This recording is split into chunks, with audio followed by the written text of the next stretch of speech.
નમસ્કાર દર્શક મિત્રો, ફરી એકવાર એક એવા વિષય સાથે આજે આપણે મળી રહ્યા છીએ કે જેના સંદર્ભે જેનું પરિણામ શું આવશે તે વિશે બધાના મનમાં ઉચાટ છે અને એ ઉચાટ ના કેટલાક કારણો છે। આજનો પ્રશ્ન એટલો જટિલ છે કે હું એની કેટલીક વિગતો તમને ખ્યાલ આવે તે માટે પહેલા તમારા સામે મૂકવા માંગુ છું। શરૂઆત કરીએ।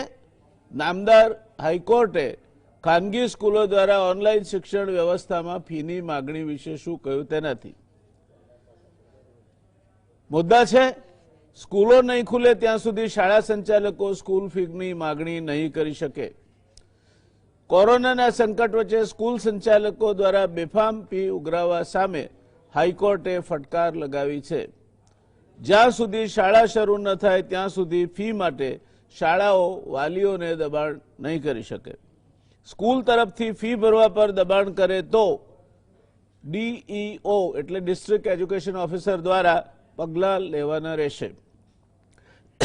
હાલ શાળાઓ બંધ હોય, શાળાઓ દ્વારા ઇતર પ્રવૃત્તિઓ માટે નિયત કરાયેલી ફી શાળાઓ નિયમિત શરૂ ના થાય ત્યાં સુધી કોઈ વિદ્યાર્થી પાસેથી વસૂલી શકાશે નહીં। કોઈ વાલીએ ઇતર પ્રવૃત્તિની ફી ભરી દીધી હોય તો શાળા નિયમિત શરૂ થાય એટલે પરત લેવાની થતી ફીની રકમ શાળાએ વાલીને સરભર કરીને આપવાની રહેશે। શાળાઓ વાસ્તવિક રીતે બંધ થઈ ત્યારથી હવે ક્યાં સુધી અગાઉની વાસ્તવિક સ્થિતિમાં ચાલુ ના થાય ત્યાં સુધી કોઈપણ પ્રકારની ટ્યુશન ફી વસૂલી શકાશે નહીં। ફરી એકવાર સરકારે વર્ષ 2020-21ના મામલે સ્પષ્ટતા કરી છે કે કોઈપણ શાળા પોતાની ફીમાં કોઈપણ પ્રકારનો વધારો પણ કરી શકશે નહીં। બાળકો માટે મફત અને ફરજિયાત શિક્ષણના અધિકાર હેઠળ ધોરણ 1 થી 8માં ભણતા એક પણ વિદ્યાર્થીને શાળામાંથી દૂર કરી શકાશે નહીં। 30 જૂન સુધીમાં કોઈ વિદ્યાર્થીએ ફી ના ભરી હોય તો તેને પણ દૂર કરી શકાશે નહીં। આ નામદાર હાઈકોર્ટના ચુકાદામાંથી સપાટી પર આવતા કેટલાક મુદ્દાઓ છે। સરકાર શું કહે છે? સરકાર કહે છે કે સ્કૂલોનો હેતુ શિક્ષણ આપવાનો છે, નફો રળવાનો નથી। સરકાર એ પણ નોંધે છે કે શૈક્ષણિક સંસ્થાઓ એ ચેરિટેબલ સંસ્થાઓ છે, એટલે ધર્માદા સંસ્થાઓ છે અને તેમની રચનાનો મુખ્ય હેતુ નફાખોરી કર્યા વિના સમાજને શિક્ષણ આપવા જેવો ઉમદા છે। ખાસ કરીને હમણાંની ઊભી થયેલી વિકટ પરિસ્થિતિમાં વાલીઓ કપરી આર્થિક પરિસ્થિતિમાંથી પસાર થઈ રહ્યા છે ત્યારે આ સંસ્થાઓએ તેમને મહત્તમ ટેકો આપવો જોઈએ। ખાનગી સ્કૂલો શિક્ષકોને પૂરતો પગાર પણ ચૂકવતી નથી, આ વાત સરકારની ધ્યાને આવી છે। ત્યાર પછીની વાત કરીએ તો ખાનગી શાળા સંચાલક મંડળ, આમાં ત્રીજો પક્ષ છે, એનું શું કહેવું છે? ખાનગી શાળાના સંચાલકોએ હવે ઓનલાઈન શિક્ષણ બંધ કરવાનું અને પરીક્ષા નહીં લેવાનું નક્કી કર્યું છે, જેના કારણે વિદ્યાર્થીઓ અને વાલીઓની હાલત કફોડી બનશે। ઓનલાઈન શિક્ષણ બંધ કરશે તો એપેડેમિક એક્ટનો ભંગ થશે એવું વાલી મંડળના પ્રમુખ નરેશ શાહે જણાવ્યું હતું। બીજી તરફ શાળા સંચાલકોએ પણ શિક્ષકોના પગાર સહિતનો ખર્ચ કરવા માટે કફોડી સ્થિતિ કારણભૂત જણાવી છે અને સરકાર પાસે લોનની માગણી કરી છે।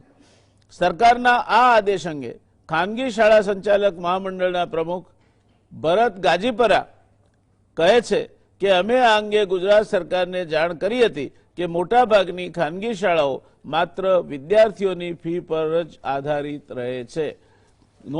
નોંધપાત્ર બાબત છે કે ભરત ગાજીપરાએ સત્તાધારી પક્ષના જેની સરકાર છે તેના જ એક અગ્રણી આગેવાન છે। સ્કૂલ સંચાલકોની મુશ્કેલીઓ અંગે વાત કરતા તેઓ કહે છે કે શાળાઓને સરકારની કોઈ ગ્રાન્ટ કે અન્ય આવક નથી। જે વાલીઓ આર્થિક રીતે સદ્ધર છે અને ફી ભરી શકે એમ છે તે વાલીઓએ ફી ભરવી જોઈએ। ખાનગી શાળાઓના કર્મચારીઓના પગારથી માંડીને લાઇટ બિલ સિવાયના જે ખર્ચ છે એને પહોંચી વળવું મુશ્કેલ છે। સરકારના આ નિર્ણયની સામે 15,000 ખાનગી શાળાના પ્રતિનિધિઓએ વિડીયો કોન્ફરન્સથી ચર્ચા કરી હતી। સરકારના આ આદેશ પરથી એવું લાગે છે કે અમે જે ઓનલાઈન શિક્ષણ આપીએ છીએ તે વાસ્તવિક શિક્ષણ નથી, જે તેમના મતે યોગ્ય નથી। ઓનલાઈન શિક્ષણને કોરોના કાળમાં પરંપરાગત શિક્ષણનો વિકલ્પ ગણાવતા તેઓ કહે છે કે વાસ્તવમાં દેશની 16થી વધુ રાજ્યોની અદાલતોનો આદેશ છે કે ઓનલાઈન શિક્ષણ એ જ કોરોના કાળનો વિકલ્પ છે અને ઓનલાઈન શિક્ષણ આપનાર ખાનગી શાળાઓને ફી મળવી જોઈએ, કારણ કે ખાનગી શાળાઓ પણ છેલ્લા 4 મહિનાથી આર્થિક સંકટનો સામનો કરી રહી છે. શાળાઓના શિક્ષકો અને અન્ય કર્મચારીઓના પગારના ખર્ચને કારણે ખાનગી શાળાઓ પણ આર્થિક ભીસ અનુભવી રહી છે.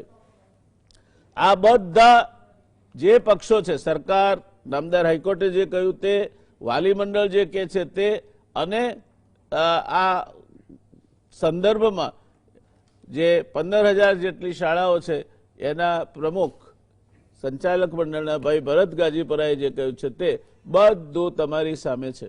હવે આ મુદ્દે ગુજરાતીમાં એક કહેવત છે કે પાડા પાડા લડે ને ઝાડનો ખો નીકળે. આ લડાઈ જામી છે બરાબર. એક બાજુ વાલી મંડળ, એક બાજુ સરકાર, એક બાજુ બીજા બધા જે કઈ પરિબળો હોય તે, અને એમાં પેલો બિચારો વિદ્યાર્થી. હું એના વાલીની ચિંતા નથી કરતો, પણ જે બાળક જેનું ભવિષ્ય આપણે ઘડવાના વાયદા આપીને બેઠા છીએ, એ બાળકના ભવિષ્ય સામે મોટા પ્રશ્નાર્થો ઉભા થાય. આ ગજગ્રાહ ક્યાં સુધી ચાલે, આ ગજગ્રાહનું શું પરિણામ આવે અને આ ગજગ્રાહમાંથી શું નીપજે, એ બાબતની બિલકુલ તટસ્થ ચર્ચા કોઈ પણ પ્રકારની રાજનીતિને વચ્ચે લાવ્યા વગર કરવા માટે આજે આપણી પાસે 3 સક્ષમ સભ્યોની પેનલ છે. આપણી સાથે જોડાયા છે મનનભાઈ ચોકસી, એ શહેરની એક અગ્રણી સ્કૂલ ઉદ્ગમ સ્કૂલના એક્ઝિક્યુટિવ ડિરેક્ટર છે. ભાઈ દિનકર નાયક સુરતથી જોડાયા છે. સુરત શાળા સંચાલક મંડળ 107 વર્ષ જૂની સંસ્થા સાર્વજનિક એજ્યુકેશન સોસાયટીના સભ્ય, માજી ચેરમેન અને પૂર્વ સેનેટ સભ્ય છે. નરેશભાઈ શાહ, ભાગ્યે જ કોઈ નરેશભાઈની ઓળખાણ જરૂરી છે છતાં પણ ઓલ ગુજરાત વાલી મંડળના પ્રમુખશ્રી છે. એફઆરસી માટે સુપ્રીમ કોર્ટમાં પણ ગયા છે અને આજની જે પરિસ્થિતિ છે માટે હાઈકોર્ટમાં પણ એ અરજદાર હતા. આ પરિસ્થિતિમાં ત્રણેય પક્ષકાર મિત્રોને પોતપોતાનો પક્ષ રજૂ કરવાની તક મળે તેટલા માટે ગુજરાત સમાચાર ટેલિવિઝનનો આ શો જે પદ્ધતિ અનુસરે છે તે પ્રમાણે દરેકને 7 મિનિટ જેવો સમય ઓપનિંગમાં બોલવા માટે મળશે. કોઈએ એકબીજાની વચ્ચે કોઈની વાત સાચી લાગે ખોટી લાગે કાપવાની અથવા તો વચ્ચેથી ઇન્ટરફિયરન્સ કરવાનો પ્રયાસ કરવાનો નથી. આ એક રાઉન્ડ બાદ ફરી પાછું બીજું રાઉન્ડ આવશે જે 5 મિનિટનું તમને મળશે, જેમાં અગાઉની બાબત કંઈ કહેવું હોય તો બિલકુલ કહી શકાશે. આ ચર્ચા છે, કોઈ મહાયુદ્ધ નથી અને આ ચર્ચા જે પ્રશ્ન છે એની ગંભીરતા જોતા એક ગંભીર રીતે થવી જોઈએ, સારી રીતે થવી જોઈએ, પ્રશ્નના સોલ્યુશન તરફ, પ્રશ્નના હલ તરફ નજર રાખીને થવી જોઈએ. અને ત્રણેય મિત્રોને કહેવું છે કે તમારી નજર પેલો બિચારો વિદ્યાર્થી બાળક જે તમારો આ જે કંઈ ગજગ્રાહ છે એના કારણે તકલીફમાં મુકાવાનો છે એના તરફ નજર રાખીને થવી જોઈએ. શરૂઆત કરીશું. મારી સાથે સ્ટુડિયોમાં નરેશભાઈ છે, ઓલ ગુજરાત વાલી મંડળના પ્રમુખશ્રી છે. ખૂબ સારો અભ્યાસ છે અમને આ પ્રશ્નનો. Nareshbhai, over to you. Jenabhai, બહુ જ સરસ પ્રશ્ન આજે જીએસટીવીએ ઉઠાવ્યો છે બાળકો માટે અને શિક્ષા માટે. એસેન્શિયલ કોમોડિટી એક્ટમાં 2-3 વસ્તુનો ઉમેરો જે છે એમાં સૌથી જીવન જરૂરિયાતની વસ્તુમાં શિક્ષણ આવે, હોસ્પિટલ આવે. શિક્ષણનો પ્રશ્ન સમગ્ર ગુજરાતમાં ઘરે ઘરે એક મા બાપને સ્પર્શતો પ્રશ્ન છે અને આ પ્રશ્નની ચર્ચા થવી જ જોઈએ. અને શિક્ષણ એ મૂળભૂત અધિકાર છે લોકશાહી દેશમાં, સમગ્ર ભારતમાં તો છે જ, પણ લોકશાહી દેશમાં ભારતમાં જે આપણા સંસદે આપણને લોકશાહીમાં સંસદમાં નક્કી થયું છે કે દરેક બાળકને શિક્ષણ મફત મળવું જોઈએ 6 થી 14 વર્ષના બાળકને, એલિમેન્ટરી એક્ટ પ્રમાણે. આ બધા જ કાયદાઓ છતાં પણ જો શાળાઓ એ કાયદાને ના માને, જે તે રાજ્યમાં, બધા રાજ્યની વાત છે, ગુજરાતમાં બી જેટલા બી કાયદા આવ્યા એ શાળાઓએ ના માન્યા અને લોકોને કોર્ટ તરફ વળવું પડ્યું. એફઆરસીનો બહુ જૂની વાતમાં નહીં જવું, પણ એફઆરસીનો કાયદો 2017માં આવ્યો. જીસીઆરટીમાં હું જતો હતો, અને એ કાયદો આવ્યો ને હાઈકોર્ટમાં ચેલેન્જ કરવામાં આવ્યો શાળાઓએ, સેલ્ફ ફાઇનાન્સ શાળાઓએ, એને હાઈકોર્ટે ધોબી પછાડ આપી, હારી ગયા. એ પછી સુપ્રીમ કોર્ટમાં ગયા, ઓલ ગુજરાત વાલી મંડળ એની પાછળ સુપ્રીમ કોર્ટમાં ગયું. સાહેબ આજે 4 વર્ષ થયા, હજુ બી અમે ત્યાં જ છીએ. આ વખતે કોરોનાના કોરોનાની જે મહામારી આવી છે, એપેડિક જે એક્ટ છે અને ડિઝાસ્ટર મેનેજમેન્ટ એક્ટ છે, એના અનુસંધાનમાં આ કટોકટી પછી જો સૌથી ખરાબ સમય હોય તો અત્યારે કોરોનાનો છે. આપણે ખાલી વાલી મંડળ તરીકે સ્ટાર્ટિંગમાં લોકો પાસે ધંધા રોજગાર હતા, આપણા 90 દિવસ સુધી ઘરમાં બેસી રહ્યા હતા, કોઈ આપણી પાસે ધંધો રોજગાર નતો, ત્યારે સામાન્ય બિચારા બાપડા મધ્યમ વર્ગના જે કુટુંબ છે એના બાળકો માટે મેં અવાજ ઉઠાયો. અમે ખાલી એટલું જ કીધેલું બધા જ વાલી મંડળ ગુજરાતના કે 3 મહિનાની ફી અમને માફી આપો, અને જે ટ્રાન્સપોર્ટેશન નથી વપરાયું, જે લંચ નથી લીધું, જે એક્ટિવિટી નથી કરી, એને અમે માફી આપો. ખૂબ શાળાઓ જોડે એક વાલીઓ ગયા, ત્યાં ધમકીઓ આપવામાં આવી, એલસીઓ આપવામાં આવ્યા. સરકાર જોડે કેટલી રજૂઆતો કરી, ડીઈઓને કેટલી રજૂઆતો કરી. આ ડીઈઓ અત્યારે રાજાશાહીમાં છે, જેમ પહેલાના રાજા હતા એમ અત્યારના ડીઈઓ છે. તમારું કાગળ તમે આલો એટલે તમારું કાગળ ત્યાં મૂકી દેવાનું, કોઈ એક્શન કરવાની નહીં. કઈ સ્કૂલની આજે માન્યતા રદ કરી છેલ્લા 10 વર્ષમાં? એટલે કહેવાનો ભાવાર્થ થયો કે વાલીઓએ ખૂબ 3 મહિનાની લડત પછી જો સરકારે અમારા વાત ના સાંભળી, ત્યારે ના છૂટકે અમારે ગુજરાત હાઈકોર્ટમાં પિટિશન કરવી પડી 8 એપ્રિલના રોજ. આ પિટિશનમાં અમે દાદ માગી, એ દાદમાં 2 હિયરિંગ થયા. ત્રીજા હિયરિંગમાં અમારું 19/6ના રોજ હિયરિંગમાં નામદાર હાઈકોર્ટના જજ શ્રી ડિવિઝન બેન્ચના જજે એવું કીધું કે આની અંદર અમે ચુકાદો આપી દઈએ છીએ. કમલ ત્રિવેદી સાહેબ સરકારના, એમણે કીધું સાહેબ અમને 15 દિવસ આપો અને આ ચુકાદાને પછી તમે એને ફાઇનલ ચુકાદો આપજો. ત્યારે જજ શ્રી એમ કીધું કે વાલી મંડળ પિટિશનર્સ, સરકારને શાળાઓ બેસીને તમે એક સરસ મજાનું બાળકો માટેનું કોઈ પ્રોગ્રામ કરો, કોઈ નીતિ જાહેર કરો અને એને સબમિશન કરીને તમે કોર્ટમાં રજૂ કરો. એ પછી સરકારે કોઈ વાલી મંડળને બોલાયા નહીં, શાળાને બોલાયા નહીં. અને 17/6ના રોજ, સોરી 16/7ના રોજ, 16 જુલાઈના રોજ એક ઠરાવ બહાર પાડવામાં આવ્યો. આ ઠરાવની અંદર બધી જ વિગતો 3 પાનાની બહાર પાડવામાં આવી. જોડે બીજા દિવસે 17/7ના રોજ બીજો એક ઠરાવ ઓનલાઈનનો કરવામાં, એટલે 2 દિવસમાં 2 ઠરાવ પસાર કરવામાં આવ્યા. એ ઠરાવ જ્યારે અમારી પાસે આવ્યો, નો ડાઉટ ઠરાવ અત્યારે વાલીઓની ફેવરમાં છે. ખૂબ મોડો ઠરાવ આપ્યો છે 3 મહિના પછી, પણ ત્યાં સુધીમાં જયરાણભાઈ બધી જ શાળાઓએ 75% ફી લઈ લીધેલી બાળકો પાસેથી. એટલે હવે જે બાળકો પાસેથી શાળાઓએ ફી લઈ લીધેલી, તો હવે બિચારા બાપડા વાલીઓ શું કરે? અત્યારે 25% જ ફી વાલીઓને ચૂકવવાની બાકી છે.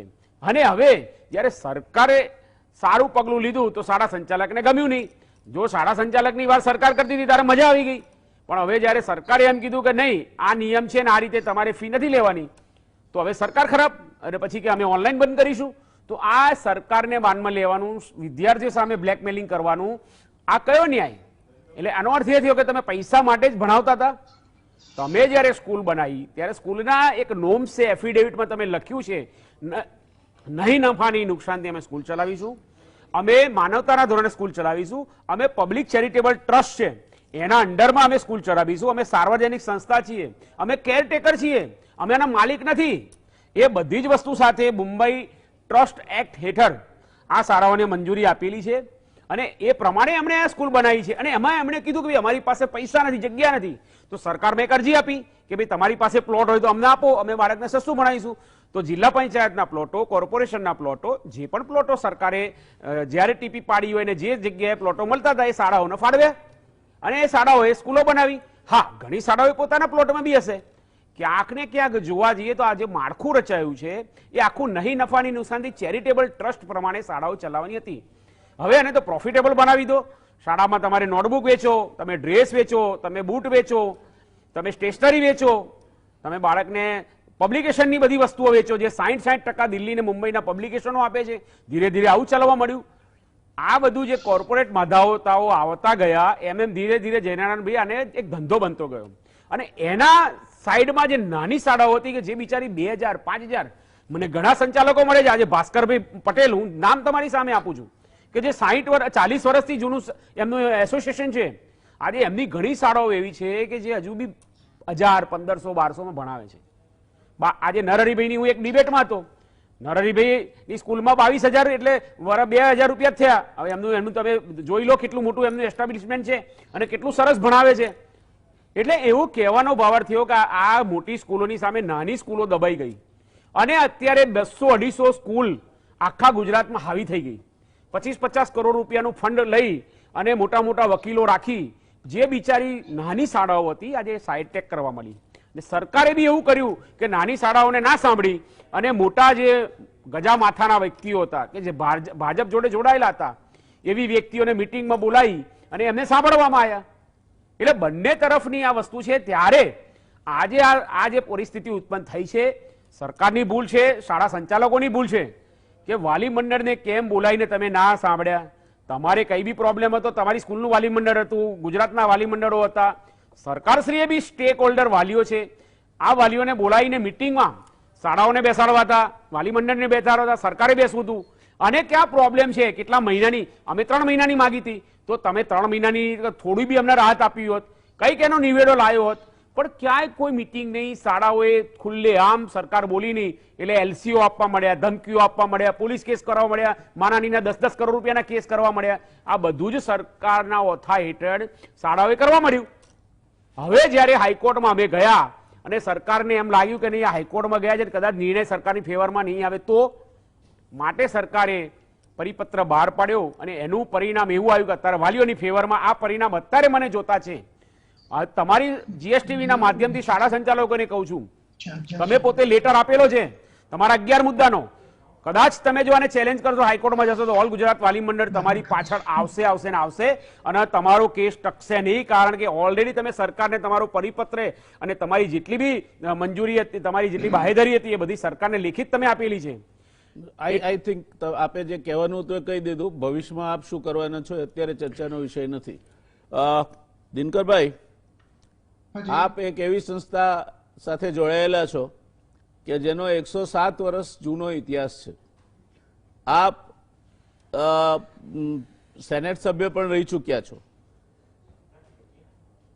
અને સુરત શાળા સંચાલક મંડળના અધ્યક્ષ છો. ભાઈ નરેશભાઈએ જે વાત કહી, ઘણા બધા મુદ્દા એવા છે કે આપણે સાહજિક રીતે એની સાથે આપણે દોરાઈએ. આપને શું લાગે છે, આપને શું કહેવું છે? તો સાહેબ, પહેલા તો મારે જે શિક્ષણ પ્રેમી દર્શક મિત્રો અત્યારે સાંભળી રહ્યા છે તેમને નમસ્તે કહું છું.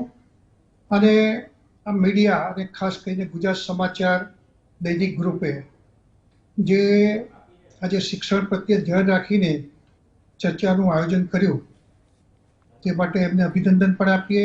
અને આપશ્રી હંમેશા સમાજને સ્પર્શતા પ્રશ્નો માટે જાગૃતિ લાવવાનો પ્રયત્ન કરતા રહ્યા છો, એટલે આપનો પણ આભાર. હું ગ્રાન્ટેડ શાળા સાથે ચાલતી નોન ગ્રાન્ટેડ શાળાઓને રિપ્રેઝેન્ટ કરું છું. એટલે મોટે ભાગનો અમારી શાળાઓ ગ્રાન્ટેડ શાળાઓ છે. ઓનલાઈન શિક્ષણ એ સાંપ્રત સમયની જરૂરિયાત છે અને એક જ માત્ર ઉપાય છે. એકવાર વિદ્યાર્થી શિક્ષણથી દૂર થશે તો ફરી એને એ પ્રવાહમાં આવતા એમની અવસ્થાને જોતા મને લાગે છે કે એમના મન અને સમયને અનુકૂળ બનાવવું એ બહુ મુશ્કેલ કામ રહેશે. આ સંજોગોમાં રાજ્ય સરકારે પણ વિદ્યાર્થીઓની વય ને ધ્યાનમાં લઈને કેટલો સમય ઓનલાઈન શિક્ષણ આપવું એવું સંચાલકોને, વાલી મિત્રોને, વિદ્યાર્થી મિત્રોને માર્ગદર્શન આપેલું છે. તે માટે શિક્ષણ વિભાગને પણ આપણે અભિનંદન આપીએ.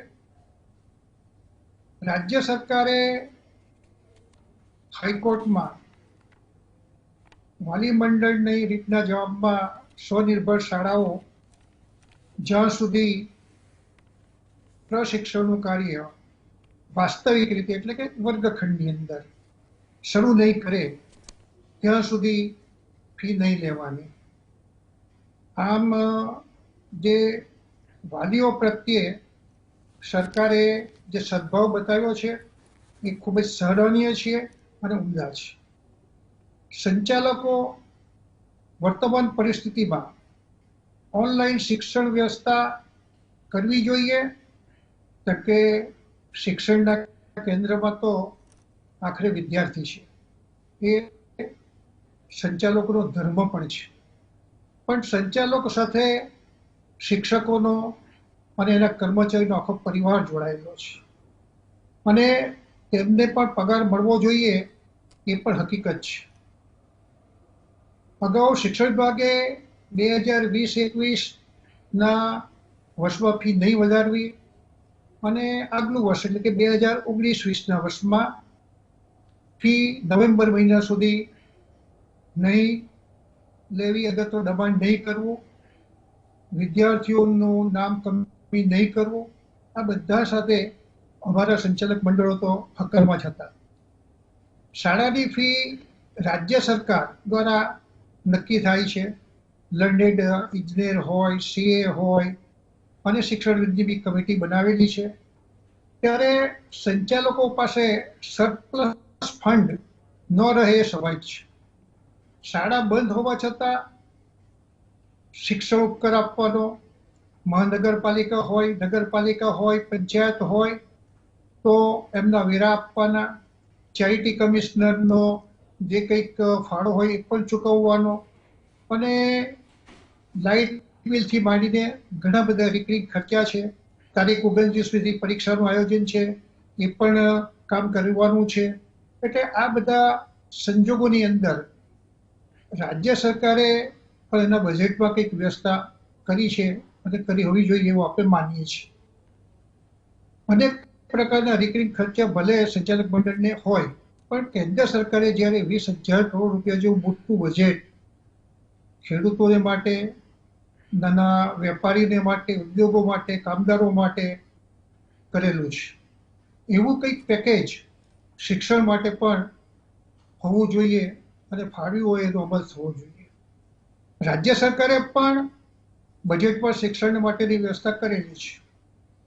એટલે મને ને અમારા સંચાલકો તો લાગે છે કે સરકાર ગ્રાન્ટેડ શાળાઓને શિક્ષકનો પગાર ગ્રાન્ટ તરીકે ચૂકવે છે, તેમ સ્વનિર્ભર શાળાના શિક્ષકો માટે પણ કંઈક આવું વિચાર્યું હશે અને કદાચ મને લાગે છે કે 5મી તારીખે હિયરિંગ છે ત્યારે સરકાર કદાચ એ બાબતે સ્પષ્ટતા કરશે, અગર તો પરિપત્ર કરશે કે ભાઈ આ જાતની ફી અમે શિક્ષકોને આપીશું. અને મને લાગે છે કે સંચાલકોને બાકીનો જે ખર્ચ છે એ ભોગવવો જોઈએ અને ભોગવવા માટે સંચાલક મંડળને કોઈ વાંધો નહીં હોઈ શકે. આમ પણ આરોગ્ય અને શિક્ષણ એ બે અગત્યના જીવન માટે સરકારની પણ ફરજ છે અને જે શિક્ષણ સાથે સંકળાયેલા લોકો છે એને શિક્ષણ આપવાની પણ ફરજ છે.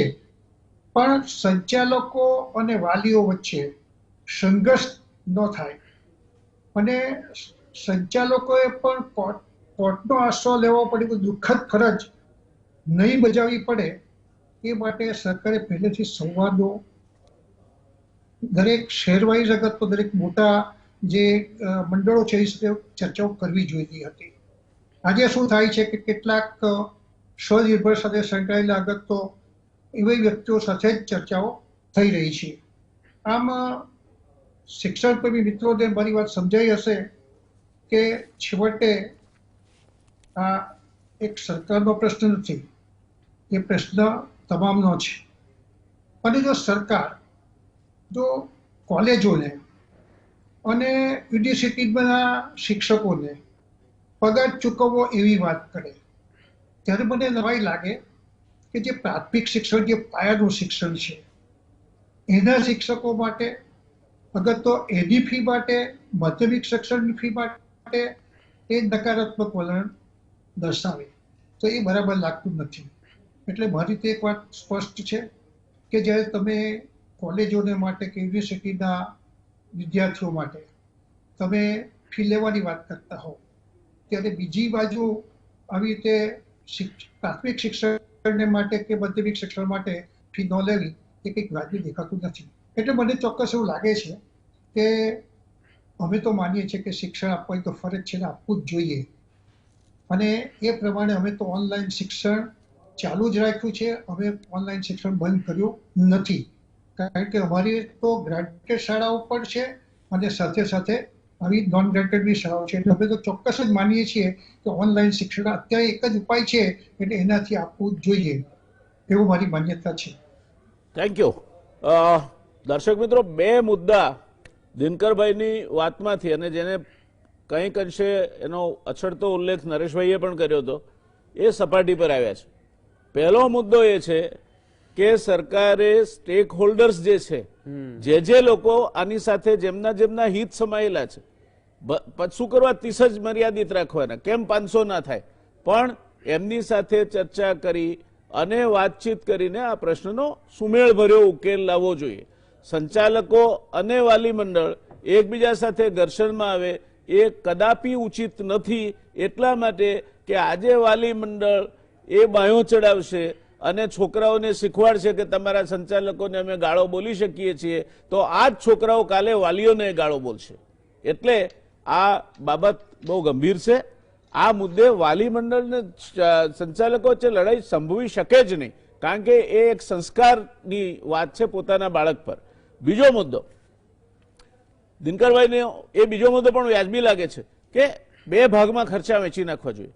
એક કે જે શાળાઓ બંધ રહે, આવક ન થાય તો ફિક્સ્ડ એક્સપેન્સીસ છે જે ઉદ્યોગોમાં જે કેલ્ક્યુલેશન થાય છે એ ફિક્સ્ડ એક્સપેન્સીસ પૂરતું સરકારે શાળા સંચાલકોને અને વાલી મંડળને સાથે બેસી, અને હું માનું છું દિનકરભાઈ કે એજ્યુકેશન સેસના પૈસા પણ આ પ્રકારના કામોમાં વાપરવા માટે જ હોય છે, તો એ પૈસા સંચાલક મંડળ સાથે બેસીને કઈ રીતે વાપરવા એ નક્કી કરવું જોઈએ. વાલી મંડળે કન્ફ્રન્ટેશનિસ્ટ એટીટ્યુડના બદલે કોઓપરેટિવ એટીટ્યુડ રાખવી જોઈએ અને બે ભેગા મળીને કામ કરવું જોઈએ. મારે કંઈક કહેવાનું છે આ મુદ્દે. મને એક ફેસબુક વાચકે કંઈક મોકલ્યું છે, પણ મનનભાઈને સાંભળ્યા બાદ. મનનભાઈ, આપનો વારો. હા, થેન્ક યુ. મને આમાં જે અસમંજસ છે, ડિસેટિસ્ફેક્શન વાલીઓનું રહે છે સ્કૂલ ફીઝના પ્રત્યે, એના માટે મારે એક વસ્તુ ક્લેરિટી કરવી છે કે હું છેલ્લા 6 વર્ષથી સાંભળું છું કે ગુજરાતમાં સ્કૂલ ફીસ બહુ વધારે છે અને આખા ગુજરાતની બધી જ સ્કૂલો બહુ જ પૈસા બનાવે છે. આમાં બહુ બધું આના પછી થઈ ગયું છે. સરકારે એફઆરસી લાવ્યું, એફઆરસીમાં બહુ બધી ફી ઘટાડી દીધી, એડમિશન ફી ઉડાડી દીધી આખી, બહુ જ થઈ ગયું છે. એ લોકોએ વર્ષમાં જે વધે તે પહેલા 10% સરકારનો જ નિયમ હતો 2010નો, એ હવે 5% થઈ ગયો છે અમદાવાદમાં. એ લોકોએ બહુ જ બધું કર્યું છે. હવે એ છતાં બી આજે વાલી સુખ નથી, એમને ખુશી નથી, કારણ કે એમને પહેલા લોલીપોપ બતાવી 15, 25, 27ની, અને પછી છેવટે આવ્યું 15-20% ફી ઘટાડી. પણ એ પ્રશ્ન તો ઉભો જ છે કે આમાં તો સ્કૂલો બી દુઃખી છે, વાલી બી દુઃખી છે અને સરકાર બી ખુશ નથી. તો આમાં આખું થઈ શું રહ્યું છે? મારા હિસાબે આપણે જો રિયલી એકબીજાની સ્થિતિને સમજીએ તો આપણે આમાં સોલ્યુશન લઈ શકીએ. એ ગાંડા જેવા એલિગેશન્સ કરવાથી કશું નથી થવાનું. બીજા 6 વર્ષ જતા રહેશે. ફરીથી હું ને નરેશભાઈ આવી કોઈ ડિબેટમાં આવીશું. ફરીથી નરેશભાઈ એ જ કહેશે કે આ બધું ખોટું થઈ રહ્યું છે, તમે લોકો કોવિડમાં બહુ બધા રૂપિયા કર્યા. એકચ્યુઅલી એ વાતને કોવિડ મટી જશે, પણ એમના મગજમાંથી જે દ્વેષ છે, જે ગુસ્સો છે સ્કૂલો માટે, એ નહીં મટે. એના માટે મારે તેમને થોડુંક સમજાવવું છે. આમાં આખી સ્ટોરી એવી છે કે એફઆરસી એ ઓલરેડી સ્કૂલોને પૈસા ઘટાડી દીધા છે. એમાં વાલી ખુશ નથી, હું સમજુ છું. વાલીને તો મફત ભણાવીશું તો બી કદાચ ખુશ નહીં થાય. એ બી એક વસ્તુ છે. જે એમને વર્ષ 10% ને 5% કર્યા, એટલે આજે 4 વર્ષ થઈ ગયા છે, એટલે એનું નુકસાન અમને 15%થી વધારે થઈ ગયું છે. ઓકે, બીજી વસ્તુ એ છે કે આ અનાઉન્સમેન્ટ 4 મહિના પછી આવ્યું. એટલે અનાઉન્સમેન્ટ 4 મહિના પછી આવ્યું, એનો મતલબ મારો એ છે કે અમે ઓલરેડી 4 મહિનાનું એજ્યુકેશન ફ્રી આપી દીધું છે. એટલે આખી જિંદગી અમે ફ્રી કેવી રીતે આપીએ? અમે જ્યારે તમારો એક શિક્ષક છે ને ઇન્ટરનેટ એક્સેસ બાય કરવા જાય છે ને એને માર્કેટ રેટે મળે છે, એને કોઈ ડિસ્કાઉન્ટ નથી મળતું કારણ કે એ શિક્ષક છે. એ ટામેટા લેવા જાય છે ને તો વધુ ભાવના જ ટામેટા એને મળે છે. એનો નળ ખોલે છે ને તો દૂધ નથી નીકળતું, એનો નળ ખોલે છે તો પાણી જ નીકળે છે, એને દૂધના પૈસા આપવા પડે છે. જો એ શિક્ષક છે અને એને અમે કીધું કે ભાઈ તું ઓનલાઈન ઘરે બેસીને ભણાવો, એને એડેપ્ટ કર્યું. વર્લ્ડમાં પહેલી વાર આટલા બધા શિક્ષકોએ ટેકનોલોજી શીખ્યું, તો બી આજે સરકાર એવું કહે છે કે ઓનલાઈન શિક્ષકના પૈસા નહીં મળે, તો એ શિક્ષક મફતમાં કેટલા દિવસ કામ કરશે? હું તો કામ કરી લઉં મફતમાં, હું નોટ પ્રોફિટ છું, પણ શિક્ષક તો ક્યાં નોટ પ્રોફિટ છે? એનું તો ઘર ચલાવવાનું છે. અચ્છા, બીજી વસ્તુ, એ 3 મહિના પતી ગયા છે. અચ્છા, પોઈન્ટ બીજો એ છે કે અનાઉન્સમેન્ટ સરકારે 4 મહિના પછી કર્યું અને એ બી સ્કૂલ રીઓપનિંગ નું અનાઉન્સમેન્ટ પાછળ ઠેલાતું રહ્યું. પહેલા એવું કીધું કે બસ એપ્રિલમાં બંધ, આપણે મે 15મી થી ચાલુ, પછી કીધું કે જૂનથી ચાલુ, પછી કીધું જુલાઈથી ચાલુ, પછી કીધું દિવાળીથી ચાલુ. તો અમારે જે પીયુન આયા હોય, સિક્યોરિટી હોય, ગાર્ડનર હોય, એ બધાને કાઢવાના કે રાખવાના? અમે એવું કોઈ ડિસિઝન લઈ ન શકીએ. એટલે અમારા જે ફિક્સ ખર્ચા છે એમાં કોઈ કટોતી થઈ જ નહીં. ઇનફેક્ટ અમે જે હાઈ ટેન્શન પાવર લીધો હોય તેનું તો ભાડું બહુ હોય છે ઇલેક્ટ્રિસિટીનું. ઇલેક્ટ્રિસિટી કઈ વેરિયેબલ કોસ્ટમાં નથી આવતી. અચ્છા, બીજી વસ્તુ તમને કહું કે જ્યારે 20% પેરેન્ટ એવા છે કે જે લોકોએ ફી નથી ભરી અને નથી ભરી શકવાના આખું વર્ષ. અમારી સ્કૂલમાં, ઘણી સ્કૂલમાં એ આંકડો 50% છે. તો પ્રશ્ન એ ઉભો થાય છે કે કદાચ અમારા ખર્ચા 20% ઘટશે પણ અમારી ઇન્કમ બી 20% ઘટશે, તો બધું સરભર થઈ જશે. તો અમે ફીસ વધારે કેવી રીતે ઘટાડી શકીએ? અમારું મંતવ્ય એ છે કે અત્યારે એવું જ્યારે એમને સર્ક્યુલરમાં લખ્યું કે સ્કૂલ સેલેરીઝ 40 થી 50% જ કરે છે, મેં મારી સ્કૂલમાં 4 મહિના માટે 100% સેલેરી કરી છે, 3 મહિના માટે, 4થા મહિના માટે હું કરીશ. મારો પ્રશ્ન એ છે કે સરકાર પાસે બધા આંકડા માંગવાની સત્તા છે એફઆરસી રૂલ હેઠળ અને એમને બી એ માંગે અને પછી એવું કે જે સ્કૂલે પગાર બરાબર ના કર્યો, જે ખર્ચા હોય એ પ્રમાણે ફીસ થશે. તો એવો કોઈ ઉપાય કેમ નથી સરકાર શોધતી કે જેમાં સારી સ્કૂલને સાચવવાની એમની એટલી જ જવાબદારી છે જેટલી ખરાબ સ્કૂલને પનિશ કરવાની? ખાલી બધી સ્કૂલોને એક જ લાકડીથી હકશે તો ઘોડું ગધેડુંનો ફરક શું રહેશે? સારી સ્કૂલને ગધેડા જેવી બનાવવાનું પ્રેરિત કરે છે આ કે અમારે પગાર ના કરો તો અત્યારે અમારી પાસે 4 મહિનાના પૈસા હોત. અચ્છા, અમે બીજી વસ્તુ પોઈન્ટ એ છે કે ગ્રાન્ટીન એડ મને ભાસ્કરભાઈનું બધા આપે છે, પણ એ ગ્રાન્ટીન એડના છે એમનો પગાર તો સરકાર કરે છે, એ તમારા ને મારા જેવાના ટેક્સના પૈસાથી એમનો પગાર થઈ રહ્યો છે. એટલે પોઈન્ટ જેના બાળકો ભણતા નથી સ્કૂલમાં એના પૈસાથી થઈ રહ્યો છે. એટલે તમે કેવી રીતે કમ્પેર કરી શકો ગ્રાન્ટીન એડ ને નોન ગ્રાન્ટીન એડ જોડે? અચ્છા, સરકાર કહે છે કે જમીન આપી, છેલ્લા કેટલા વર્ષથી પ્લોટ ઓક્શનમાં નથી ગયા, તો એ બધી પ્રાઇવેટે થઈ છે. તો એ પ્રાઇવેટ લોકોએ મકાન બેંકની લોન લઈને કરેલું છે, તો બેંકની લોનમાં મોરેટોરિયમ 3 મહિનાનું મળ્યું છે, પછી નથી મળ્યું, પણ વ્યાજનું નથી મળ્યું. તો એ વ્યાજ, એ બેંકના હપ્તા, એ ફિક્સ એક્સપેન્સ છે, એ કેવી રીતે ભરાશે? આમાં અમારા પર એલિગેશન સરકાર બી કહે છે કે અમે ચેરિટેબલ છીએ, પણ ચેરિટેબલ અમે છીએ. અમારા શિક્ષકો, અમારી બેંક લોન, અમારી ટોરેન્ટ પાવર નથી. આ બધા સંસ્થાઓને પૈસા જોઈએ છે. અચ્છા, બીજી હું તમને એમ કહું કે અમે ઓનલાઈન એજ્યુકેશન કર્યું, ઘણી સ્કૂલે મોડું ચાલુ કર્યું, અમે વહેલું ચાલુ કર્યું, અમે વેકેશનના દિવસો ઘટાડ્યા, અમે એક્ઝામ લીધી, અમે બધું પદ્ધતિસર કર્યું. તો એના માટે અને બીજી કોઈ સ્કૂલે એક સ્કૂલે જૂનમાં ચાલુ કર્યું, તો એમાં ને અમારામાં કોઈ ફરક જ નહીં, અને ઘણી સ્કૂલે તો કર્યું બી નથી. અચ્છા, તો આ બધી વસ્તુઓ છે. અમે જો બધા બાળકોને એ ગ્રેડ આપી દઈશું ને તો કોઈ બાળક ભણશે નહીં. અમે જો બધી સ્કૂલોને સરકાર એક જ લાકડીથી હાંકશે તો કોઈ સ્કૂલ સારું કામ નહીં કરે. એ નેચરલ છે, હું કઈ તમને ધમકી નથી આપતો, આ તો હ્યુમન બિહેવિયર છે. અને બીજું મારું તમને એક જ રિક્વેસ્ટ છે કે તમે વિન વિન સિચ્યુએશન પર ફોકસ કરો. ઓલ ધ ટાઈમ ડિસ્કશન એ જ થઈ રહ્યું છે કે અમે લોકો બહુ જ પૈસા કમાઈએ છીએ, અમારા એકાઉન્ટ્સ એફઆરસી ને આપી દીધા છે અને બધા એકાઉન્ટ્સ ઓપન છે, તે છતાં એ એલિગેશન જતું નથી. આનાથી વધારે શાળા સંચાલકો શું કરશે એનો પ્રશ્નનો જવાબ કોઈકના દિવસ સરકાર ક્યાં વાલી મંડળ વાળા આપે તો આપણો ઉદ્ધાર થાય. નહીં તો આ રીતે ઝઘડા કરીશું બીજા 6 વર્ષ રહીને પણ આનું આ થયા કરશે. Very good. Mananbhai, before I move over to again second quick fire round, જેમાં દરેકને લગભગ 3-4 મિનિટ મળશે, એક ફેસબુક વાચકે મને એના ઓબ્ઝર્વેશન લખીને મોકલ્યા છે. વાચક મિત્રો, આમાં દર્શક મિત્રો, પ્રશ્ન એ છે કે આ બધા અંદર ચર્ચાઓ કરે છે, સરકાર સાથે બેસાડી. આ ગાંધીજીનું શહેર છે, મિલ મજૂરોની હડતાલ અહીં પણ પડી હતી. એક બાજુ અનસુયાબેન ને શંકરલાલ બેન્કર હતા, બીજી બાજુ સારાભાઈ અને કસ્તુરભાઈ લાલભાઈ હતા, અને ગાંધીજી લવાદ બન્યા હતા. આ શહેરમાં લવાદની પ્રથા એ નવી નથી, તો કેમ કોઈ હાઈકોર્ટના રિટાયર્ડ જજ એના લવાદ બને અને વાલી મંડળમાંથી 2 માણસો, સંચાલક મંડળમાંથી 2 માણસો અને શિક્ષણવિદોમાંથી 2 માણસો આ રીતે લવાદ નિમીને આ પ્રશ્નનો ઉકેલ કેમ નથી લવાતો? શેના માટે આ ચર્ચા સળગતી રાખવામાં આવે છે? કેમ આ ચર્ચા હાઈકોર્ટમાં જ લઈ જવી પડે, કેમ આ ચર્ચા સુપ્રીમ કોર્ટમાં જ લઈ જવી પડે? ત્યારે એક ફેસબુક વાચકે એની વ્યથા ઠાલવી છે. દર્શક મિત્રો, તમારા સામે 2 મિનિટમાં હું મૂકવા માંગુ છું. એણે ભૂમિત જાની કરીને એક ફેસબુક વાચક છે મારા, એમણે લખ્યું છે, પહેલો મુદ્દો છે કે ઓનલાઈન શિક્ષણ શરૂ થયું ત્યારે જે વાલીઓ એમ કહેતા હતા કે અમને નથી પોસાતું, 2 મોબાઈલ ક્યાંથી કાઢવા, છોકરાની આંખો બગડી જશે અને બીજું ઘણું બધું, તે જ વાલીઓ હવે ઓનલાઈન ચાલુ કરવા મેદાને છે. બીજો છે, અમુકને બાદ કરતા મોટાભાગની સ્કૂલોએ પ્રતિમાસિક, ત્રિમાસિક અને 6 માસિક ફી ભરવાની વ્યવસ્થા કરી આપી, તો પણ અમુક વાલીઓ કહે છે કે સ્કૂલે જવાનું નથી, તો ઓનલાઈન ભણાવવાની ફી શેના માટે? ત્રીજો મુદ્દો છે, અહીં વાત એ છે કે સરકારી શાળામાં સુવિધા અને અન્ય તપાસ કર્યા વગર વાલીઓએ દેખાદેખીમાં લાખોની ફી હોય તેવી શાળામાં પોતાના બાળકોને બેસાડ્યા શા માટે? તો કે આપણું એક સ્ટાન્ડર્ડ છે સમાજમાં, આપણે થોડું સરકારી શાળામાં ભણાવીએ.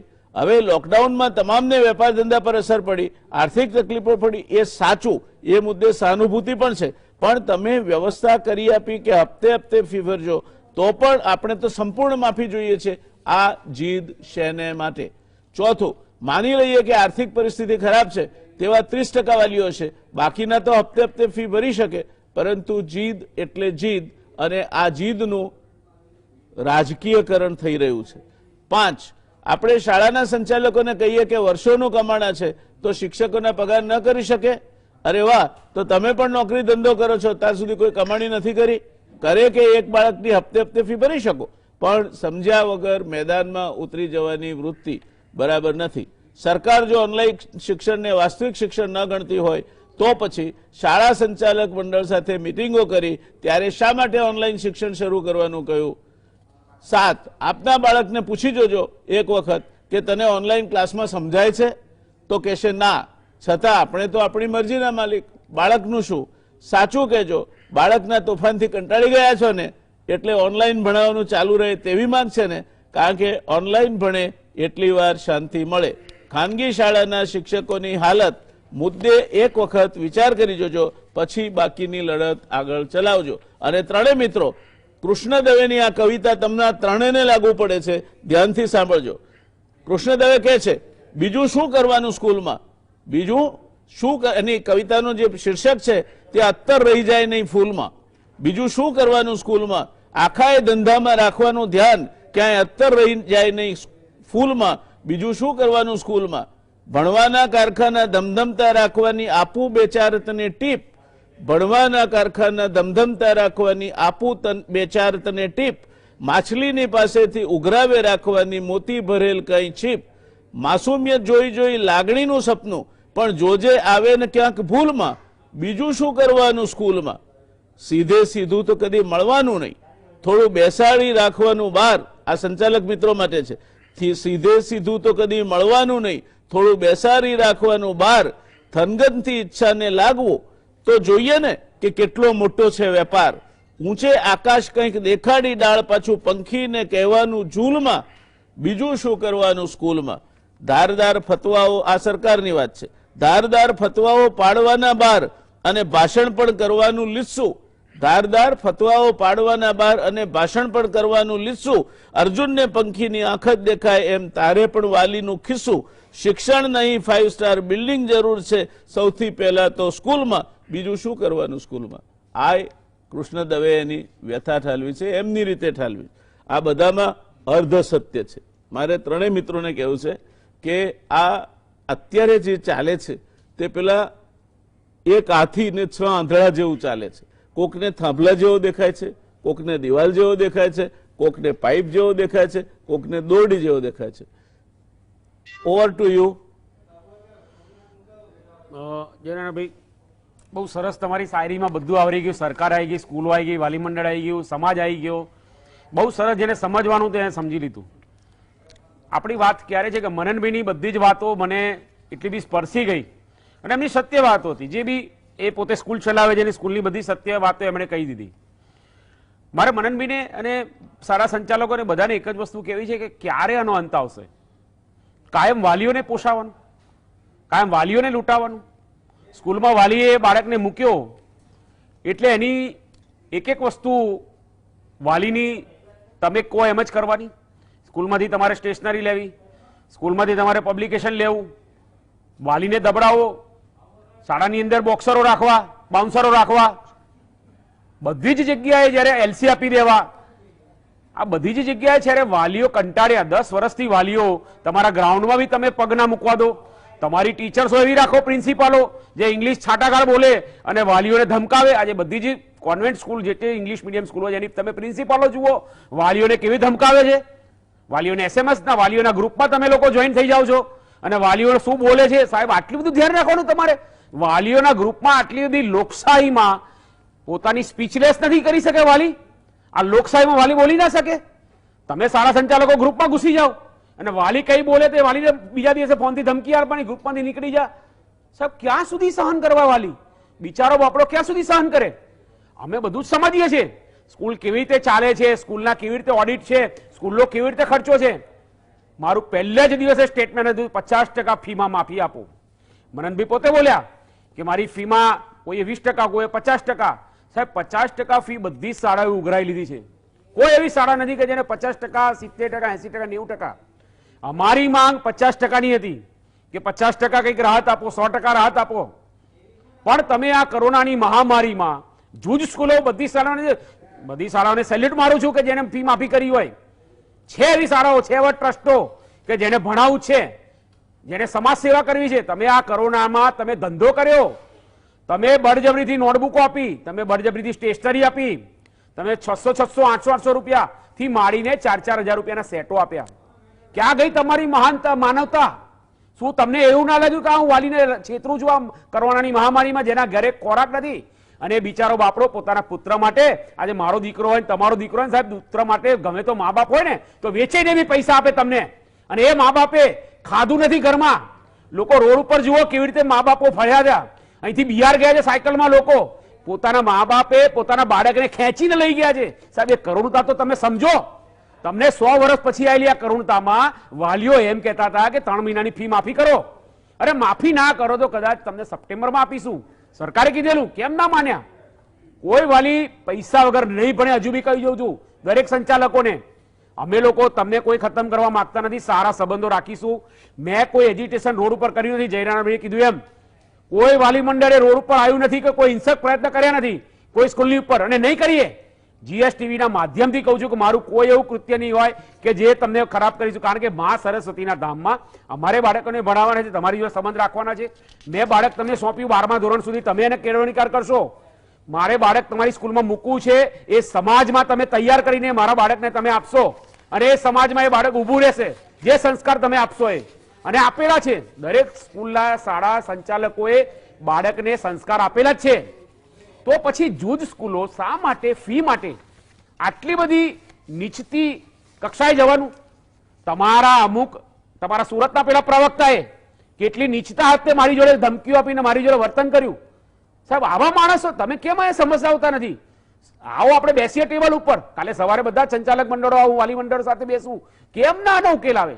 દુનિયામાં બધી વસ્તુનો ઉકેલ છે, કેમ ના આવે?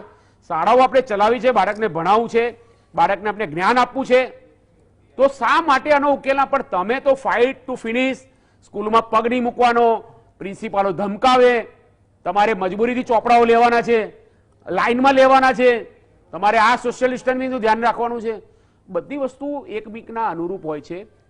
સરકાર સાથે કેમ આપણે ના બેસીએ?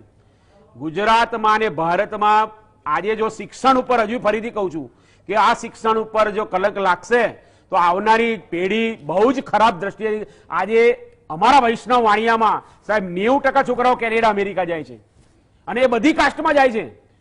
બધી કાસ્ટમાં આજે છોકરાઓ, સુખી સંપન્ન બાળકો આજે કેનેડા, અમેરિકા, લંડન કે ઓસ્ટ્રેલિયા સારા સારા કુટુંબના બાળકો જાય છે. એને રોકવાના છે. એને તમારે શાળાઓએ સમજાવવાના છે, કોલેજોએ સમજાવવાના છે, ઇન્સ્ટિટ્યુશન વાળાએ સમજાવવાના છે કે તમે ના જાઓ, અહીંયા ભણતર છે, આ માતૃભૂમિ છે, અમે તમને ભણાવીશું, ભલે પૈસા નહીં હોય, પણ તમે અહીંયા માતૃભૂમિમાં રહો. તમે ભણશો તો એન્જિનિયર બનશો, ડોક્ટર બનશો તો આપણા દેશનું નામ થશે, આપણું દેશ આગળ આવશે. જયનારાયણભાઈ, આઈ થિંક એક નાની ક્લેરિટી દર્શક મિત્રો કરી લઉં. નરેશભાઈની વાત ઘણી બધી સાચી છે ને હું મારી સમરીમાં કહેવાનો છું, પણ છોકરાઓ અંડર ગ્રેજ્યુએટ ભણવા માટે પરદેશ નથી જતા. એ અહીં ભણે છે ને આ શાળાઓ એમને ત્યાંની પરીક્ષાઓ પસાર કરવા માટે કે કેનેડા જવું હોય તો 6.5 બેન્ડ આવે કે ઇંગ્લિશ લેંગ્વેજની ટેસ્ટ પસાર કરે, એ આ શાળાઓ ભણાવે છે તો એ પાસ થાય છે અને આગળ જાય છે. That's right. ગ્રેજ્યુએશન પછી જાય છે. એટલે શાળાઓ એ માટે જવાબદાર નથી, શાળાઓના ભણતરના કારણે જ જાય છે. શાળાઓ સાચી એમને વાત નહીં કીધી કહી શકે કે તમે આ દેશમાં રહો. એ દેશમાં નહીં રહી શકે ત્યાં સુધી, જ્યાં સુધી આ દેશમાં પૂરતી સવલતો નથી, Yes. એમને જ્યાં સુધી દેશમાં તકો દેખાતી નથી. હું એ યુનિવર્સિટીનો વિદ્યાર્થી છું જ્યાં 95% છોકરાઓ બહાર જાય છે. ઓહો. અને આજે સત્ય નડેલાથી માંડીને તે મોટા મોટા જે સીઈઓ છે એ મારી સંસ્થાના છે. સિટી કોર્પનો ચેરમેન મેનેજીસ એ મારો બેચમેટ હતો. એટલે આ પરિસ્થિતિમાં આપણું શિક્ષણનું તો સત્યાનાશ ગયું છે. અત્યારની ચર્ચા નથી કરતા. અત્યારે ચર્ચા કરીએ છીએ કોલેજનું વાત જ નથી.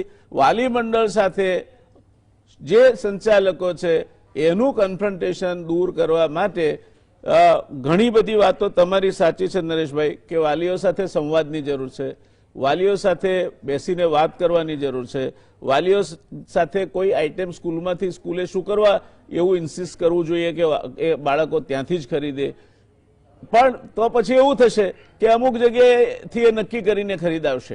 એટલે મૂળ વિશ્વસનીયતા ઊભી કરવાનો સવાલ છે. અને એ વિશ્વસનીયતા કેમ નથી ઊભી થતી એ મારે અમારા સુરતી મિત્ર પાસેથી જાણવું છે. દિનકરભાઈ, વારો આપનો. આ વાલી મંડળ અને તમારા સંચાલકો વચ્ચે વિશ્વસનીયતાનું કેમ નંદવાય છે? જો પહેલી વાત તો એવી હતી કે વાલી મંડળ અને સંચાલકોએ સંવાદ કરવાની જરૂર હતી. એની જગ્યાએ એવું થયું કે સરકાર બોલાવે અને વાલી મંડળ જાય અને સરકાર બોલાવે સંચાલકો જાય. આ કારણે બેની વચ્ચેનું જે ડિસ્ટન્સ તે વધતું ગયું. બાકી દરેક શહેરની અંદર, આપણા રાજ્યની અંદર દરેક એરિયામાં જુદી જુદી જાતની શાળાઓ આવેલી છે, જે 200-300 રૂપિયા મંથલી માસિક ફીથી લઈને મોટી ફી પણ લગાવતી શાળાઓ છે. પણ બધી શાળાઓ એ પ્રકારની નથી. તો સ્વાભાવિક રીતે વાલીઓ પણ જ્યારે પસંદગી કરે ત્યારે એવી શાળા પસંદ કરવી જોઈએ કે ત્યાં સારું શિક્ષણ પણ મળતું હોય અને વાજબી ફી લઈને શિક્ષણ આપતું, ચેરિટીને ભીડીને શિક્ષણ આપતા હોય એવી શાળાઓમાં એમણે લેવું જોઈએ શિક્ષણ. પણ વાલીઓને પણ એવી વાત છે કે આજે 5 સ્ટાર હોટલમાં આપણે જઈએ અને ત્યાં પેલો દરવાન ઉભેલો હોય અને તે બધાને આમ હાથ જોડીને આવકાર આપે અને પછી ત્યાં આપણે અંદર જઈએ એટલે પેલો એક ભાઈ આવી જાય, નોંધ કરે, તમને અંદર લઈ જાય અને આવું બધું શો થતું હોય બેસાડે ત્યાં. આવી જાતની અપેક્ષા રાખીને જો આપણે એવી શાળામાં મોકલીએ તો સ્વાભાવિક રીતે આ પ્રશ્ન આવે. બાકી જનરલી મોટે ભાગે વર્ષો સુધી આ ચેરિટેબલ ટ્રસ્ટ દ્વારા શાળાઓ ચાલતી જ હતી અને ત્યારે એવા કોઈ પ્રશ્ન નહીં હતા. પરંતુ પાછળથી જ્યારે સરકારે જ સેલ્ફ ફાઇનાન્સોને વધારેમાં વધારે આગળ વધારતા ગયા, પોતાની જવાબદારીમાંથી નીકળતા ગયા, એટલે આ બધા પ્રશ્નો ઉભા થયા છે. Thank you Dinkarbhai. You have hit on the nail. Unfortunately I am running short of time. Mananbhai, 3 minute આપના માટે. હા, હું બહુ ટાઈમ નહીં લઉં. મેં જે પહેલા કીધું કે બધી જ શાળાઓ, બધા જ વાલીઓ સરખા નથી હોતા, હું એના પર જ આવું છું. નરેશભાઈએ જ્યારે બહુ જ બધા વાઇડ એલિગેશન મૂક્યા કે આવું થઈ રહ્યું છે, આવું થઈ રહ્યું છે, એલસી અપાયા, બુક વેચાય, યુનિફોર્મ વેચાય, આ બધું મારી જે 4 શાળાઓ છે એમાં 7,000 છોકરાઓ છે, એક બીને એલસી ફીને લીધે નથી અપાયું. અમે 50 વર્ષની હિસ્ટ્રીમાં કોઈ દિવસ યુનિફોર્મ વેચ્યો નથી. આ બધું જનરલાઇઝેશનમાં જઈએ છે ત્યારે આપણને એ સમજ નથી પડતી કે સારું શું ખરાબ શું. એટલે બધું ધૂંધળું જ લાગે, બધું ચોર જ લાગે આપણને. બધું ખરાબ, એટલે લોએસ્ટ કોમન ફેક્ટર છે એનાથી જ આપણે બધું જોઈએ. એટલે મારો પ્રશ્ન, અને એ જ વસ્તુ હું સરકારને બી કહું છું કે સરકાર બી જયારે રૂલ લાવે છે કે બધી શાળાઓએ 40% કે 50% સેલેરી કરી છે, મેં 100% કરી છે, મેં આ નથી કર્યું, તો પછી મને કેમ ફી નહીં લેવાની? અચ્છા, નરેશભાઈ કે છે કે આ શાળાઓ બહુ પૈસા કરે છે, જોઈ લો, બધું ક્લિયર છે. એટલે હું એમ કહું છું, મારી પ્રાર્થના એ જ છે નરેશભાઈને, સરકારને અને મીડિયાને પણ, કે સારું અને ખરાબનું ભેદભાવ રાખે. સારા લોકોને આપણે પ્રોત્સાહન આપીશું તો બીજી શાળાઓ એને ફોલો કરશે અને આખું શિક્ષણ ક્ષેત્ર બદલાશે. આમાં જો બધાને જ આપણે કયા કરીશું તો આનો કોઈ પ્રોગ્રેસ નથી થવાનો. અને આપણે ફરીથી મેં કીધું 6 વર્ષ પછી મળીશું અને આની જ ડિસ્કશન કરીશું. અને બધા એવા નથી. નરેશભાઈ થોડુંક સારું જુઓ, આજુબાજુ સૃષ્ટિમાં બહુ બધું ભગવાને સારું બનાવ્યું છે. Thank you Mananbhai. દોસ્તો, આ ચર્ચા તો કદાચ બીજો 1 કલાક હોય તો પણ સમય ઓછો પડે અને એ ઓછો પડવો જ જોઈએ, કારણ કે એ આખા એક ભાવિ પેઢીની ભવિષ્યને સ્પર્શે છે. પણ આના ઉપરથી જે મુદ્દાઓ નીકળે છે એની એક વાત સ્પષ્ટ થાય છે, કન્ફ્રન્ટેશન, એકબીજા સાથેના જે ઘર્ષણ છે એનો અંત આવવો જ જોઈએ. વાલીઓ સાથે સંવાદની જરૂર છે, સંચાલકોએ પણ, સરકારે પણ, અને બધા સાથે એક સાથે સંવાદની જરૂર છે. તો મારે ત્રણેય મિત્રોને તમને પૂછવું છે કે જેમ ગાંધીજીએ કહ્યું હતું કે લવાદ કન્ફ્રન્ટેશન, ગુજરાતના મજૂર સંબંધો છેક ILO સુધી વખણાયા, કારણ કે આપણે ક્યારેય કન્ફ્રન્ટેશન નહીં કર્યું, લવાદ પ્રથાથી એનો ઉકેલ લાવ્યા. તો આ સરકાર, તમે વાલી મંડળ, એક લવાદ, કોઈ તમને જે ગમતા હોય તે, અને 2 સભ્યો દરેકના સ્ટેક હોલ્ડર્સ ના હોય, આવી લવાદ પ્રથા કરીને આ જે બધું બહાર આવે છે એ કોઈનું ભલું સારું નથી દેખાતું. નથી વાલી મંડળનું સારું દેખાતું, નથી સંચાલકોનું સારું દેખાતું. બધા એમ માને છે કે કંઈક મોટું કૌભાંડ થઈ ગયું છે અને હવે કૌભાંડ સામે લડાઈ થઈ છે, જે સાચું નથી. ગુજરાત શિક્ષણમાં ઘણું પાછળ છે. ગુજરાતનું શિક્ષણ ક્યાંય બહાર જઈને આપણે માથું ઊંચું કરી શકીએ એવું રહ્યું નથી. આપણે 16મા અને 17મા નંબરે હોઈએ એ રાજ્યમાં આ બધા તાઇફા ચાલતા હોય તે ગુજરાતની પ્રજાના હિતમાં નથી, કોઈના પણ હિતમાં નથી. કોઈ પણ ભોગે વાલી મંડળ, સંચાલક મંડળ અને સરકાર અને ચોથી એના જે અધિકારીઓ છે સાથે બેસી લવાદ પ્રથાથી આ પ્રશ્નનો ઉકેલ લાવવો જ જોઈએ. એ આપને યોગ્ય લાગે છે કે નહીં? માત્ર હા કે નામાં આપે ત્રણેય મિત્રોએ જવાબ આપવાનો છે. હું મનનભાઈને બાહેધરી આપું છું, દરેક શાળા સંચાલકને, કોઈ પણ વાલી અસભ્ય વર્તન નહીં કરે. અમારી સાથે બેસો, અમે તમારી સ્કૂલમાં જ બાળક મૂકીશું. અને જે મધ્યમ વર્ગીય ગરીબ બાળકો છે એના દીકરાને કદાચ ફી તમને વહેલી મોડી આપે અથવા તો માફી કરવાની થાય તો આપ ભણાવશો, એવા એક ભારતના નાગરિક તરીકે તમારી જોડે વચન માંગુ છું. દિનકરભાઈ, પૂર્ણ તૈયારી છે એ બાબતમાં, પૂર્ણ તૈયારી છે અમારી બાબતમાં સંવાદ માટે. સંવાદ માટે એમની પૂરી તૈયારી છે. બહુ સરસ. અપક્ષ, પેલું ઇન્ડિપેન્ડન્ટ અને અનબાયસ્ડ જો મીડિયેટર હોય તો જ આમાં થઈ શકે. આમાં મેં હું મીડિયેટર સંપૂર્ણ સહમત જોયેલ છું તમારા ત્રણેય મિત્રો સાથે કે વિશ્વસનીયતા હશે તો જ આનો ઉકેલ આવશે. તો જ આનો ઉકેલ. એટલે એવો બાયસ રાખે નહીં એવા કોઈ રિટાયર્ડ ચીફ જસ્ટિસ હોય હાઈકોર્ટના, આ રાજ્યના ના હોય, બીજા રાજ્યના હોય, જે કોઈને ન ઓળખતા હોય, અને બીજા 2 કે 3 અગ્રણી શિક્ષણવિદ હોય, એ પણ જુદા જુદા રાજ્યોમાંથી લાવી શકાય. અને સ્ટેક હોલ્ડર્સ, વાલી મંડળના પ્રતિનિધિ હોય, સંચાલક મંડળના પ્રતિનિધિ હોય, સરકારના પ્રતિનિધિ હોય, સાથે બેસો. ગુજરાતની સંસ્કૃતિ છે સમાધાનથી પ્રશ્નનો ઉકેલ લાવવાની. આ તાઇફા ગુજરાતની સંસ્કૃતિને શોભતા નથી એવું મારું તારણ છે આ બધી ચર્ચાના અંતે. દર્શક મિત્રો, આપણે અહીં જ અટકીશું આ વાતમાં. મેં કહ્યું તેમાં ચર્ચા તો 2 કલાક ચલાવી હોય તો પણ ચાલે એમ છે. મારી પેનલના 3 સભ્યોને, ભાઈ શ્રી નરેશભાઈ, માનનભાઈ, દિનકરભાઈ, એમને ખૂબ ધન્યવાદ આપવા છે કે આવા સંવેદનશીલ મુદ્દા ઉપર બીજી કોઈ ચેનલમાં ચર્ચા થઈ હોત તો ધડાધડી થઈ હોત. એના બદલે ખૂબ જ શાંતિથી અને છતાં પણ સ્વસ્થતાપૂર્વક પોતાનો મુદ્દો મૂકી અને એમણે જે આખી ચર્ચાને એક પ્રકારે કહીએ તો એજ્યુકેટિવ અથવા સમજી શકાય સામાન્ય માણસ માટે એવી બનાવી છે. એ માટે મારા ત્રણેય પેનલિસ્ટનો આભાર. દર્શક મિત્રો, આપનો પણ આભાર. મળીશું આવતીકાલે બીજા એક અત્યંત રસપ્રદ વિષય સાથે. ત્યાં સુધી શુભરાત્રી, શબ્બા ખેર, ટેક કેર.